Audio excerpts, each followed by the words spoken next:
for those who don't know. And the other day, like a few weeks ago, I made this video in honor of the 100 years in Mexico for the Mennonites. So I figured that video had gotten, like, for my, as tiny as my channel is, a lot of views. And I figured, like, why not talk about the memories that I have growing up among traditional Mennonites. And, well, stuff like that. Plus, I recently got a childhood treat. I used to eat these a lot when I was a child. Like, either these or like milk, the frozen milk with flavor thingies. Those, we would always, like, they weren't paletas, so they were like in bags, long tube-like bags. We used to call them ideal, so yeah.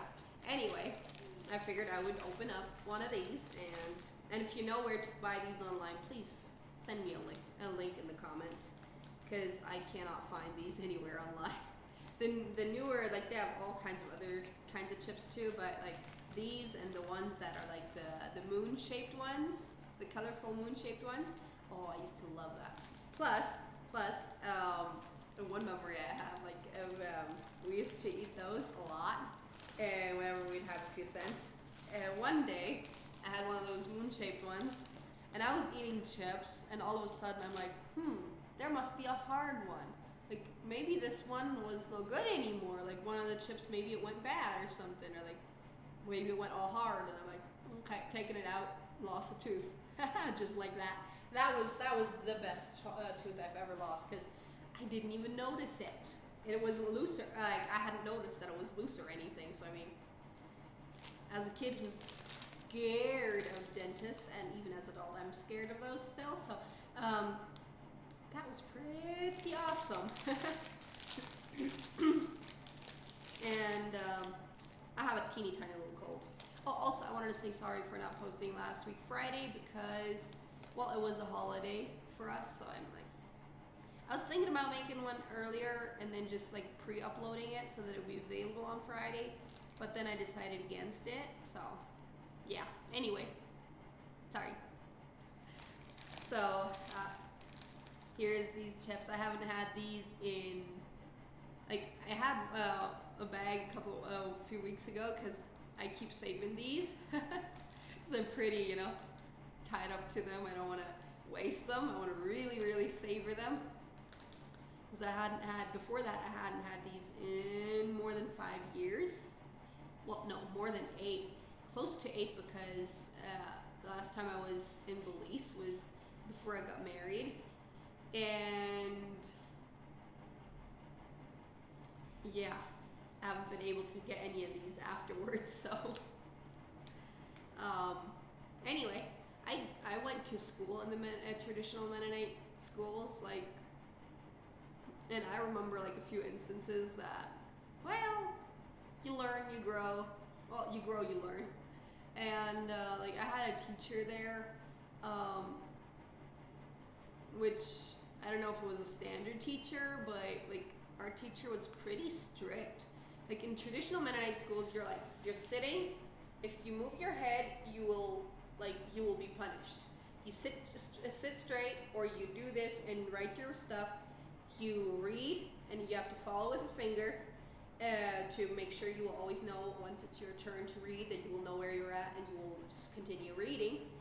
And so, yeah, they are very, very, very strict in certain areas, and in other areas it's like, in my opinion.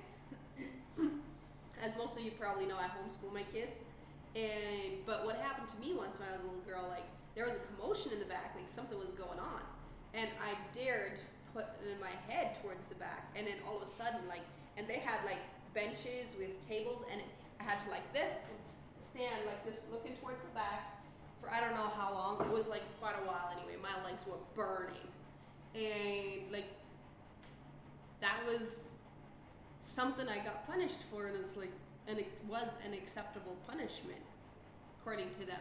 Or sometimes if you would talk with your neighbor, like, I was sitting beside this other girl I used to be friends with. Don't even remember her name anymore, but anyway, I do remember her last name though. But So we had to go, like in traditional Mennonite schools, they have the girls section on one side and the boys section on the other side. And all the way in the front, they have this bench. And if you get punished, also another punishment was you would have to go to the boys' side and sit in front of the all the students. And I mean, how embarrassing was that? Like for us, like that was like one of the max embarrassing things you had to do. So I mean, that sure was not fun. And yeah, I've had to do that a few times because I am not the poster perfect child. Surprise, surprise. Anyway, we had like our teacher, he had all kinds of weird things. Some students would get punished more often because I think he didn't like them or something. My brother being among those, because my brother would stand up for others. I remember this one occasion, there was this guy, his sisters made up a lie about him, cussing on the way to school. And if he did something bad on the way to school, you could get punished for it at school. So, and my brother said, well, it was basically till school over from the other end of the street or whatever. And supposedly it was like going onto the property. And my siblings and I, we had gone like in about the same time as they did. We met each other there. And then my brother is like, well, that's not true. Those girls are lying. But those girls, somehow, they were the favorites of the teacher. And so for standing up for him, my brother had to stand on these shame benches, on the girls' side. And the other guy got like, which was also acceptable punishment. And so, we had a weird teacher. And also there was this other little girl. She was really, really, I don't know. I didn't like her. I wasn't best friends with her. But her little brother, like they were pretty small. Like their stature, their build, their body build was kind of shorter than all the others. So her little brother started going to school with my younger brother. And that little boy, he could barely reach the benches, and he was supposed to write, and he was supposed to write fast. So of course, he could only do it slowly and couldn't do it fast. So that little boy got spanked for not writing the ABCs fast enough. And in their family, those people, they had this rule: if you get spanked at school, you get spanked at home. Doesn't matter what the reason is. And this little girl, she was like one of those people where you're just like, Lord help them. And so she always, if one of her siblings got punished at school, you better believe she snitched at home. She would always tell the parents. And that little boy, I was so furious every time the teacher spanked him, because I knew that was not the only spanking he was going to get. He was going to go home and he was going to get another spanking. Look who decided to join me. Look how big the Owen is. He is 7 months now. Yes. Saying you can walk in your walker. You run off. Aren't you a cutie pie? Yes, you're adorable. Anyway, so yeah, that little girl, really, I did not like her. So, yeah. And, I have memories of what we used to do at my grandparents'. And how we got ideas. I mean, I have this cousin, he was a little bit on the chubbier side as a kid. Poor boy. But, like, that wasn't even the important part. Like, the thing is, he was very gullible. And we weren't very smart either. So, like, we weren't being mean to him. We were just like, we were dumb, to say the least. Because among the traditional Mennonites, the women, at least in bullies, they still, a lot of them, wash with these washing machines. And you have to have like a tub of water beside, and then um, to put the laundry in. Once you like kind of roll it through this thing, you roll the laundry through to press the water out, and then you what's the name again? Rinse them. So and then you roll them through again, and then you hang them up. So one day, we grandkids, we had this idea. My grandparents have a pond out where the cattle is. And we were like in this place where they had the cattle. We were in there all the time. Like, the cattle didn't mind us, we didn't mind them. So they had a pond there. We went to the pond a lot. And then we were like, what if we get the tub and we get my cousin this shovel and he can show us how he could just like row over the pond. And that was like one of those tubs. It wasn't enough surface. Like, it was so small at the bottom, like not nearly big enough. But that guy, oh yeah, like he went right ahead and tried it. Like, we went to get Grandma's rinsing tub.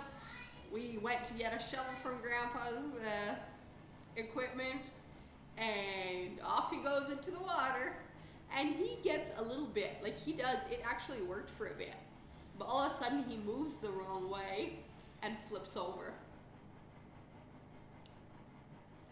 Oh man. And then he has to walk back out of the pond because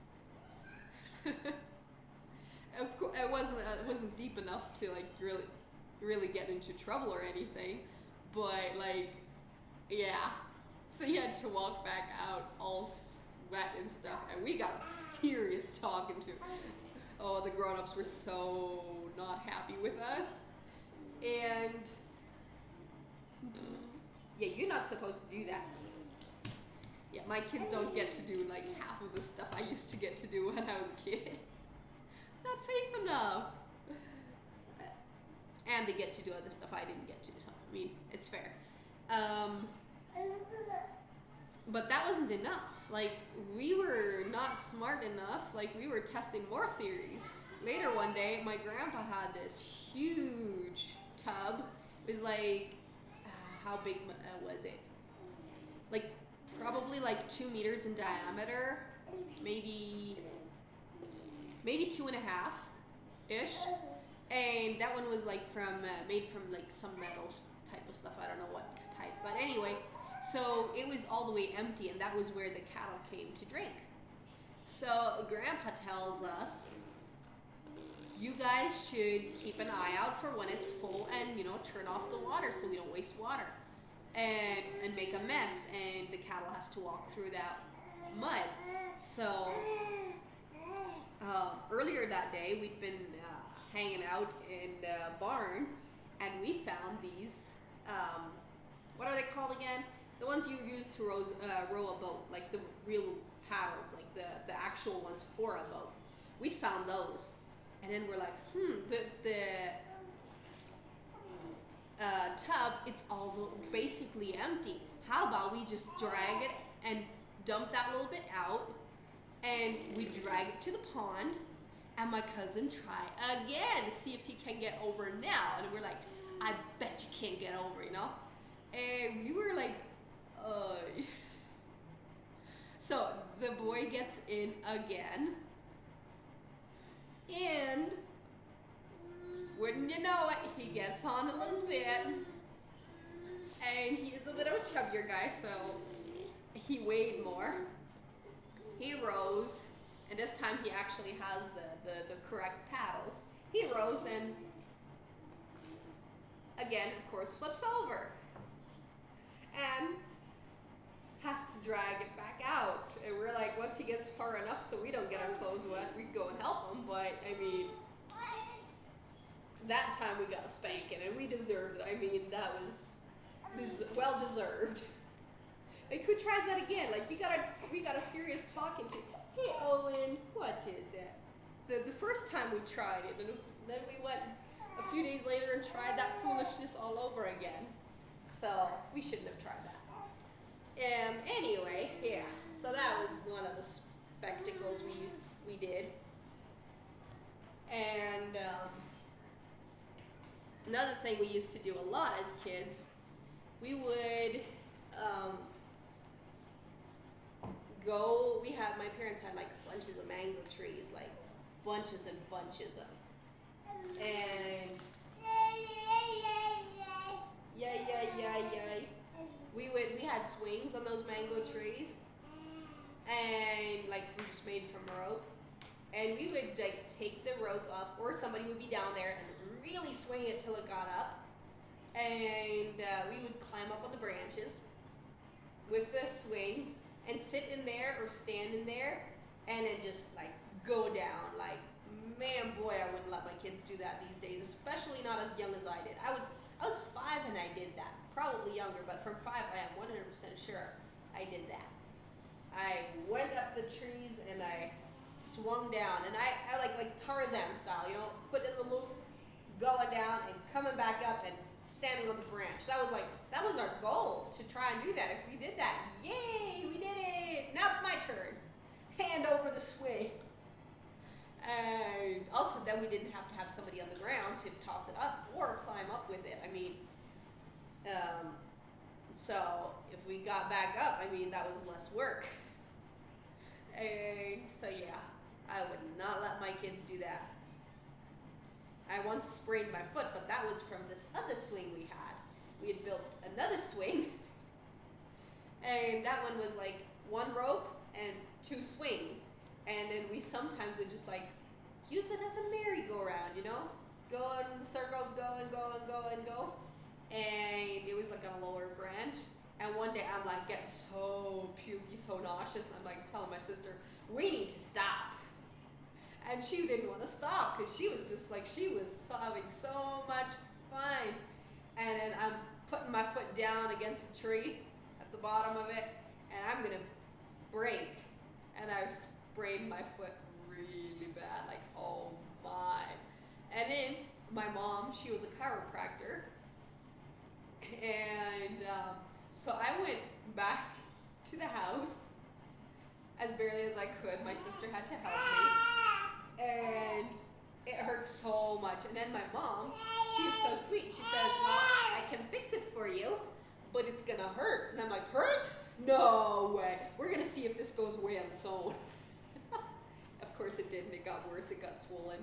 And a few hours later, I couldn't even crawl anymore. I was crawling on all 4s. And because crawling, it moved it too much and it hurt so bad. Like, oy. And then I'm like, okay, Mom, I'm ready.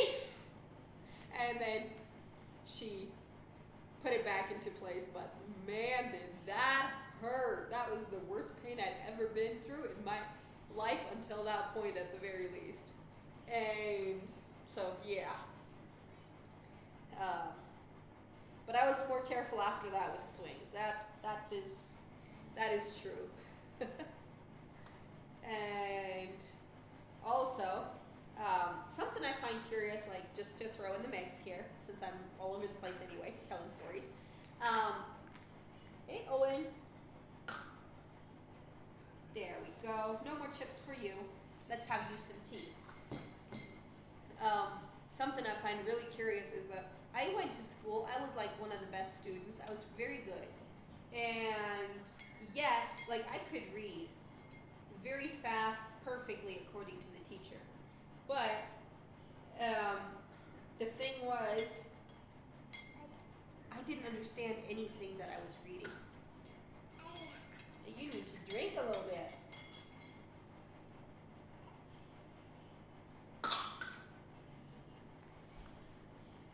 What's going on? I think you need to drink. That's going to help you. Look, let's see. This way, because I'm better at my right hand with that. I'm holding in the left hand.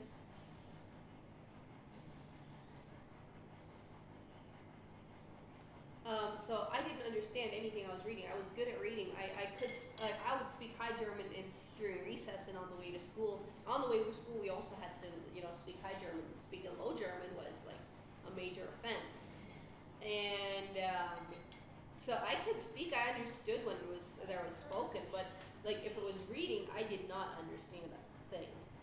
Like that's weird, right?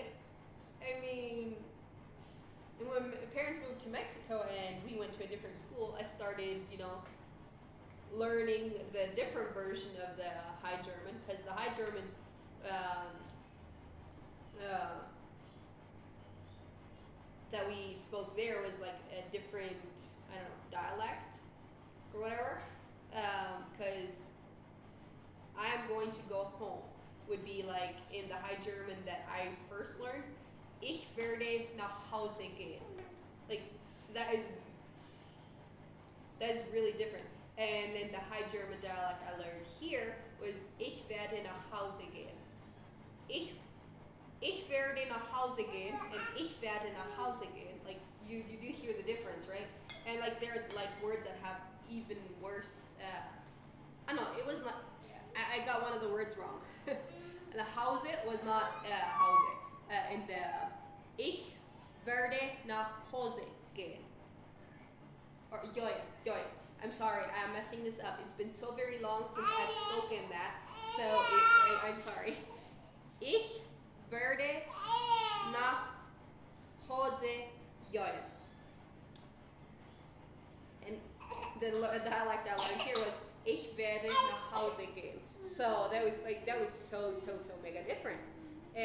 But I learned that, and I learned to understand what I was reading, and well, also over the years I also taught myself English, and then I also learned a little bit in school later on when I was like pretty good in it, like I was getting at it. And yeah, in English I learned that myself. I was like we would watch movies sometimes and have the subtitles turned on, and also I would start reading books and I would read them until I understood. And sometimes what also helped was I had two sisters-in-law that did speak English, so if I was mispronouncing a word, they would correct me on it. So yeah, via those three sources, that's how I learned English. That's the main ones I give credit for learning English. I do not give the school credit that I learned English. There's one specific word I remember that I have learned in this school here, that I learned in English. And that is the word so. It is written S-E-W, but it's pronounced so. And that is the one thing I give the school credit for, that learning in English. So yeah. And anyway, also back to my school memories. We had this thing where on Wednesdays we could write down, as I mentioned in the other video, we had this thing where the way we learned to read was the Catechismus, New Testament and Old Testament, like the Bible basically. And on Wednesday, those that were like Testament, they could, or like the New Testament, they could write down a passage on our board, or on our little slate, our little board, and we could read that. And even though I didn't understand what I was reading, I knew that there was this one passage that my teacher absolutely hated. He hated it. And back then I didn't understand why. So, I was not best friends with him. The teacher was actually my dad's cousin. And so I wrote that down again and again and again, because he didn't punish me for it, he just hated it. Like, that's a way I could get, back at him, so to say. Now looking back, it was the passage of where Jesus is risen, which conveniently is now close to Easter. So anyway, that was I don't remember the exact verses that I wrote down, but I remember that the verses I used to write down that really angered my teacher were the ones from where Jesus' followers, they come to the grave and they find it empty, and the angel tells them, that Jesus rose. And about that, it's in the book of John somewhere. I'm not sure which verse it was exactly that I wrote down. Anyway, but you should find it there if you're looking for it. Anyway, so I wrote that down all the time, which is curious to me. Like, I didn't understand reading, but I did understand that passage was severely hated by my teacher. I think because he didn't like salvation and all that. And another thing that I think when my parents knew back then, they would have totally put a stop on it. Hey, Owen. If they would have known it, they would have stopped it. But I told them like years later when I was already married and stuff. I told my mom and asked her, did you ever know this, or did you ever approve it? That our teacher could read us some stories. Like, there was this thing where sometimes on a Friday, if we'd been behaving well all week, on Friday after lunch, our teacher would read us stories. And I didn't understand those stories, but it was reading a story. Wow, that is awesome. But that was stories about hell and the devil cooking people in his pots. You don't read those stories to kids. That's not appropriate. And, well, my parents would not have let that happen if they knew, but they didn't know at the time. And so, yeah. Those are some stories of my childhood. If you have any stories like that, comment them, and I'd love to read them. And also, like, comment which story you found the most fascinating or whatever. Like, yeah, just put a comment, say something to video, anything, whatever. And, well, let me know if you've ever tasted these chips, or if you know a link where to find them. And other than that, please like and subscribe. Thank you very much. I hope you have a great day, and come back for another video sometime. Bye. Owen, look. Bye-bye. Bye-bye. Bye-bye. He is fascinated with what his hand does. Bye-bye. Bye-bye. Yes. And he has 2 teeth. Let's show him your teeth. You have 2 of them. Now seriously, bye.